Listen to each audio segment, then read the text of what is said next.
risque pas de tomber, est-ce qu'on ne risque pas de tomber justement dans l'industrie de low cost alors que vous voulez justement chasser le low cost à travers le Non, je ne veux pas chasser, maman. Je ne veux pas chasser le low cost. On est obligé de commencer par le low cost? Non, ça c'est le produit. Je vous ai donné tout à l'heure, quand je dis le low cost, qu'est-ce que vous appelez par low cost?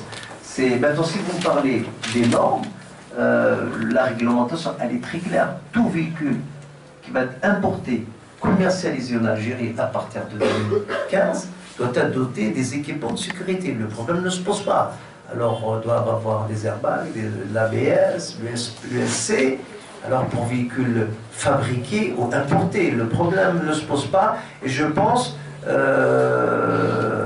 c'est une bonne chose, puisque le gouvernement n'a pas cédé sur ça. Et puis, la sécurité du citoyen, conducteur, piéton, passager n'a pas de prix. L'année dernière, il y a eu plus de 4000 morts à cause des accidents de la route. Et je pense...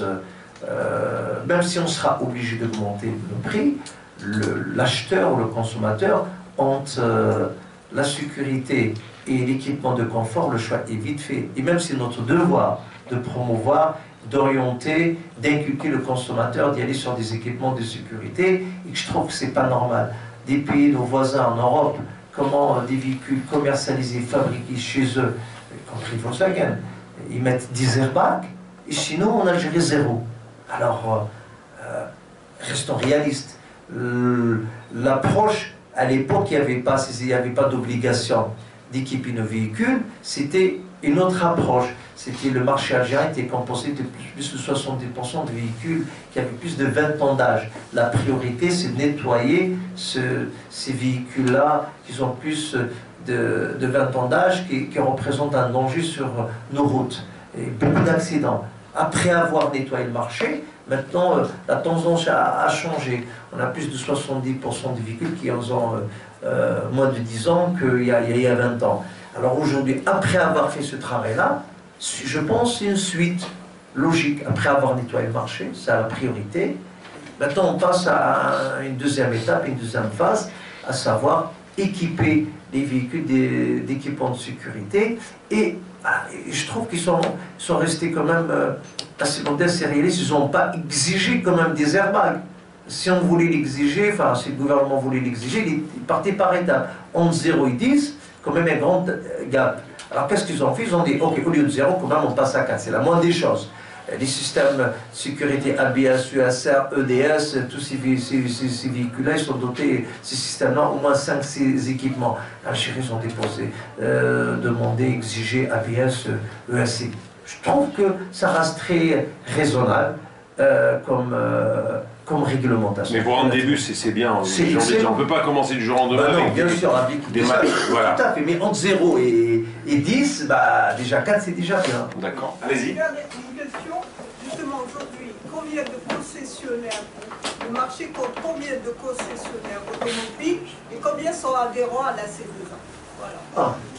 C'est les représentants de constructeurs. Vous savez, les constructeurs automobiles, il n'y en a pas des milliers ni des centaines. Les plus importants, les plus connus qui représentent les principaux acteurs, ils sont à peu près une vingtaine. Hein, dans la C2A, vous êtes une vingtaine? Voilà, non, je parle à travers le monde. D'accord. Et dans la C2A, on représente 90% du marché.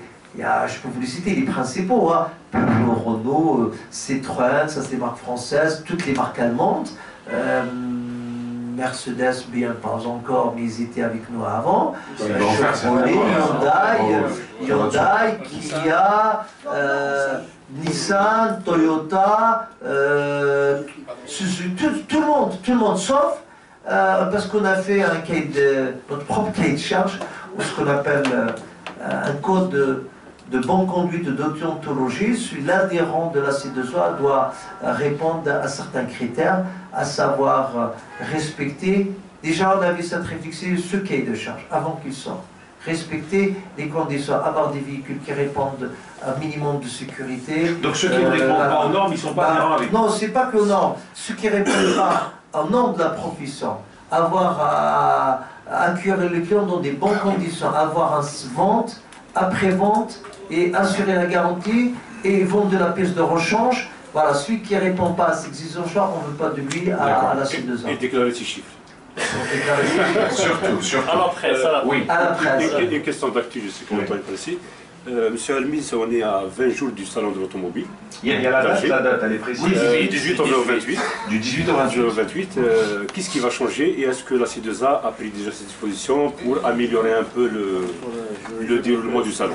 Qu'est-ce qui va changer? Il ne va rien changer. Voilà. Est-ce que Mis à part les remises et ventes toujours appliquées contre le salon. Non, mais juste une chose. Je vous ai dit, on discute souvent ces derniers temps. On a fait une réunion il y a 15 jours de ça. Enfin, il y avait une réunion, il y a un contact permanent entre la C2A et la SAFEX. Il y a un contact permanent et l'approche de la tête de l'événement, on se voit 4 mois avant. Ou juste même de 4 à 2 mois jusqu'à avant, pendant et même après pour parler ce qu'il faut faire, ce qu'on doit faire et comment ça a été fait pour qu'on puisse s'améliorer de part et d'autre. Avec la SAFEX, leur tête M. Kasmi, moi on s'est rencontré avec lui il y a un mois de ça, puis on a parlé de tout et on essaie d'améliorer toujours. Par exemple, il a dit que c'est pas normal les nuisances sonores dans les stands. Faut pas, voilà, à un moment donné, certains stands on ressemble à des discothèques plus qu'autre chose. Ça, on est d'accord, ça dérange. Avoir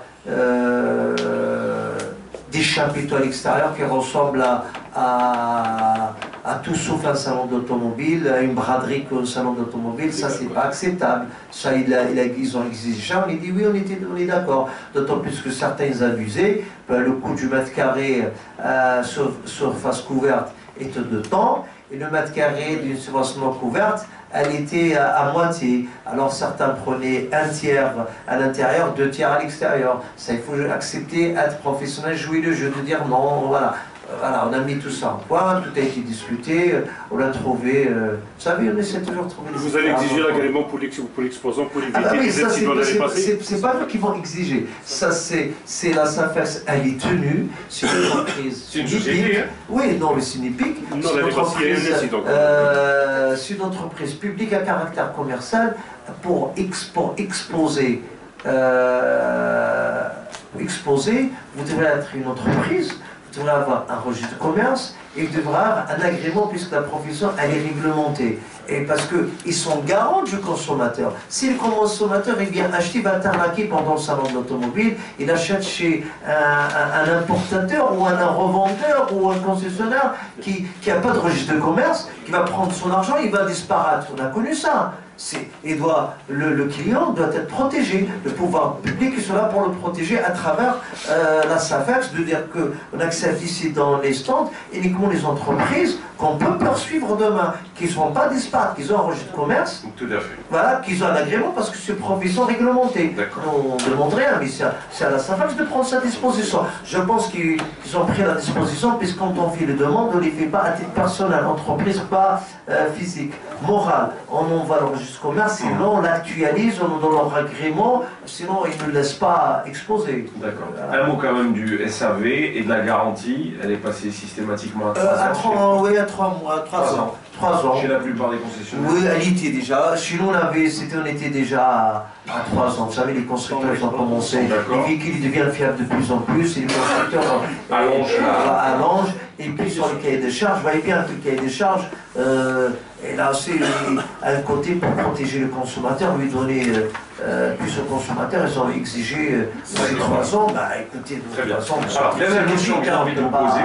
Dernière question que j'ai envie de vous poser, Mourad Olmi. 2012 est une année que vous n'êtes pas prêt d'oublier, avec les fameux 600 000 véhicules, c'est bien ça? Ouais. D'importer, ouais.